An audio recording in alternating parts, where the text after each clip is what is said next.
কিন্তু ওই দিন 13 সালের 5 মে যে ব্রিটিশ সরকার ওলামায়ে কেরামদের উপরে এবং হেফাজতের নেতৃবৃন্দের উপরে, সহযোগীর উপরে যে অত্যাচার করেছিল, হত্যা আহত করেছিল, এরপরে এমন একটা আতঙ্ক পরিবেশ সৃষ্টি করছে, এরপরে আর কেউ হেফাজত বলার সাহস করে নাই।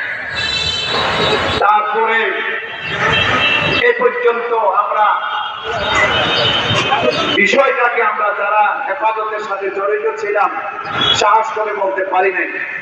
এখন তো একটা পরিস্থিতি হয়েছে, আমরা সরকারের কাছে দাবি জানাবো, বিশেষ করে বাংলাদেশ খেলাফত মজলিস নারায়ণগঞ্জ জেলার পক্ষ থেকে আমি সরকারের কাছে, যারা ক্ষমতাশীল দল আছে তাদের কাছে আমি দাবি জানাবো যে অতি সত্বর হেফাজতের যত সব মামলা এবং যারা জেলখানে এখনো পর্যন্ত বন্দী, এই বিষয়ে দ্রুত বিচারে আওতায় এনে জেলখানে যারা আছে তাদেরকে রেহাই দেওয়ার জন্য আমি আবেদন জানাই। শেষ করছি।